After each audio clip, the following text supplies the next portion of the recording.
Halo teman-teman, perkenalkan nama saya Sri Endes Esmeralda Sipahutar dengan NIM 1903061108. Jadi, pada saat ini saya akan menjawab soal UAS, yaitu tentang mata kuliah Produksi Ternak Unggas. Yang pertama itu ada soalnya, gambarkan dan jelaskan sistem pencernaan pada unggas. Sistem pencernaan pada ayam dimulai dari kafum oris atau lebih sering kita sebut dengan mulut, di mana kafum oris ini berfungsi untuk memasukkan makanan ke dalam mulut. Selanjutnya itu kemudian ada yang namanya dengan paring. Yang paring itu merupakan saluran untuk penelanan menuju esofagus. Kemudian ada esofagus, di mana esofagus ini berfungsi sebagai saluran yang berbentuk seperti pipa yang berfungsi untuk menghantarkan makanan ke crop. Sedangkan crop ini merupakan tempat penyimpanan makanan sementara. Selanjutnya, kita akan pergi ke proventriculus. Kemudian ke proventriculus yang ini. Habis itu kita ke gizzard. Yang ini gizzard yang besar ini. Di mana gizzard ini biasanya digunakan ayam untuk menghaluskan makanan dengan bantuan GERD. Di GERD itu seperti pasir di dalam sini. Kemudian itu ke intestinum tenue. Nah, intestinum tenue itu yang seperti ini. Bisa dilihat. Yang ini adalah duodenum. Yang ini duodenum. Dan yang ini adalah jejunum. Duodenum dan jejunum ini memiliki fungsi yaitu sebagai tempat penyimpanan air, mineral, dan juga nutrisi. Kemudian ada ileum yang paling bawah ini. Ileum ini mengantar sisa-sisa makanan atau penyerapan ke intestinum crassum. Sedangkan intestinum crassum itu dibagi menjadi dua, ada ceca dan juga rectum. Yang ini ceca, yang ini rectum.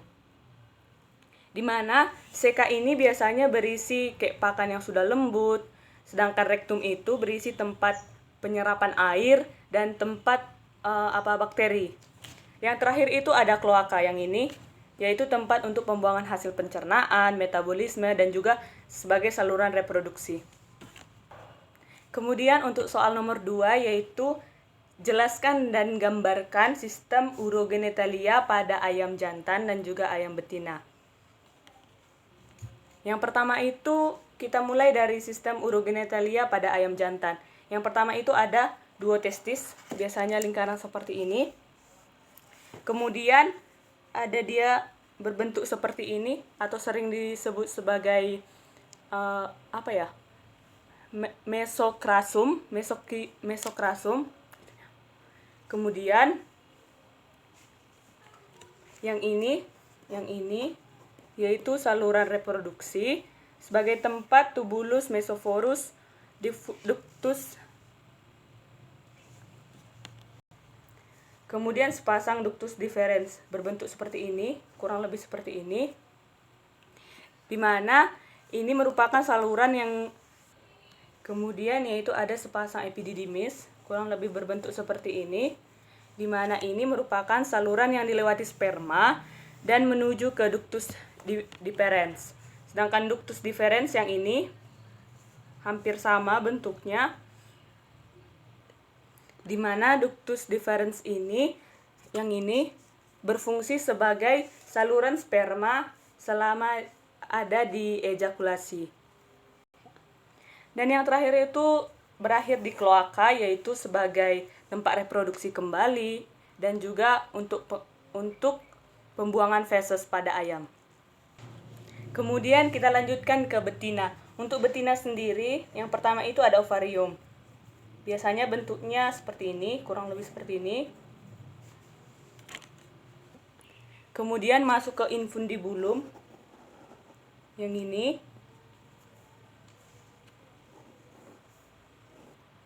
Kemudian ke simpang magnum, di mana yang kita ketahui simpang magnum ini berfungsi sebagai tempat bertemunya sel telur dengan sel sperma.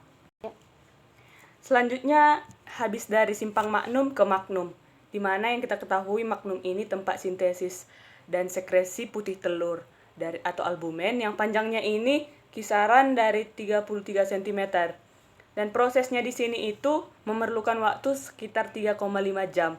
Kemudian dari sini masuk ke ismus. Ismus yang ini. Yang ini ismus. Nah, kalau untuk ismus ini mensekresikan membran selaput telur di mana panjangnya ini sekitaran 10 cm. Dan selanjutnya itu ada uterus. Uterus yang ini yaitu tempat pembentukan kerabang. Di sini waktu yang diperlukan itu 10 sampai 12 jam dan lama mitralisasinya itu sekitar 18 sampai 21 jam. Dan yang terakhir itu ada vagina yang ini, yaitu tempat tinggalnya telur sebelum keluar dari kloaka. Panjangnya itu sekitaran 12 cm dan di sini telur hanya tinggal beberapa menit dalam vagina. Dan yang terakhir itu adalah kloaka, yaitu tempat mengeluarkan telur dan juga untuk mengeluarkan feses. Dan untuk soal nomor 3 yaitu proses pembentukan sebuah telur. Untuk sebuah telur itu dimulai juga dari ovarium yang seperti tadi. Nah, habis dari ovarium ini masuk ke infundibulum. Lalu ke simpang magnum. Seperti yang kita ketahui, simpang magnum itu tempat bertemunya sel sperma dengan sel telur. Nah, setelah itu kemudian masuk ke magnum, yang setelah dari magnum itu dia langsung masuk ke ismus. Nah, ismus itu terjadi pembentukan membran kerabang yaitu protein dan sekresi air. Kemudian masuk lagi ke uterus, di mana kalau kita ketahui uterus itu tadi banyak yang mengandung ion Ca, Na, dan juga K. Di situ diperlukan waktu selama 21 jam. Nah, habis itu ke vagina. Ke vagina ini diberi kayak pelumas gitu dan antibakteri. Kemudian soal nomor 4 yaitu jelaskan sintesis yolk dan juga kerabang. Nah, untuk sintesis yolk sendiri, yolk kan mengandung banyak air. Tapi komposisi paling utamanya itu adalah protein dan lipid. Itu perbandingannya 1:2. Nah, bahkan baku yolk itu seperti fosfatin, lipoprotein, dan juga HCl. Atau juga sering kita sebut dengan kolesterol. Terjadi di hati dan dikoordinasikan hormon gonadotropin dan juga steroid. Nah, menghasilkan polikel. Komponen utama yolk ini ada alfa lipoprotein dan juga berupa protein pembentukan yolk terjadi di ovarium. Kemudian itu adalah sintesis kerabang. Nah, untuk sintesis kerabang itu terjadi di ismus, di mana sintesis ini adanya vitamin D untuk mengatur regulasi metabolisme kalsium. Nah, dinding proteinnya yaitu untuk tempat kalsium untuk ditempatkan di dalam kerabang. Karena kita ketahui bahwa komponen utamanya itu adalah pembentukan kerabang. Dan soal yang terakhir itu yaitu tentang penyakit pada ayam. Yang pertama itu ada penyakit avian encephalomyelitis atau sering disebut dengan AE. Adalah penyakit yang disebabkan oleh virus enterivirus yang dimana golongan picorna yang menyerang alam ayam itu mulai dari menetas sampai dengan umur 3 minggu. Dengan ditandainya dengan klinik berupa tremor pada leher dan kepala. Nah, cara mengatasinya itu biasanya dengan cara divaksinasi AE serta pelaksanaan biosecurity. Yang kedua itu ada penyakit Staphylococcus, yaitu di mana munculnya bakteri ini akibat proses pemotongan, penyimpanan, dan juga pengolahan pada ternak. Nah, untuk menghindari ini biasanya dipastikan untuk menangani hewan ini dengan cara yang baik, mulai dari proses pemotongan, penyimpanan, dan juga pengolahan.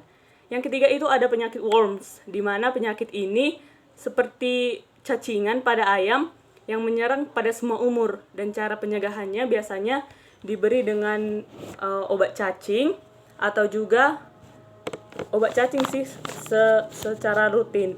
Dan yang terakhir itu ada chicken anemia virus, di mana penyakit ini biasanya kayak bersifat akut gitu pada ayam muda yang ditandai dengan adanya anemia alpastika dan atrofi organ limfoid. Virus ini adalah virus DNA untai tunggal Icosahedra yang tidak diselimuti yang menyebabkan atrofi sumsum tulang belakangnya itu menjadi seperti kekurangan darah, pucat, dan penekanan kekebalan yang sangat parah. Dan cara mengatasinya itu dengan cara vaksin juga, yaitu untuk agar antibodi pada ayam itu terbentuk dan protektif. Nah, dengan cara itu penyakit ini dapat diatasi. Demikian jawaban yang dapat saya berikan. Apabila ada kesalahan dalam penyebutan dan tutur kata, saya minta maaf. Sekian dan terima kasih.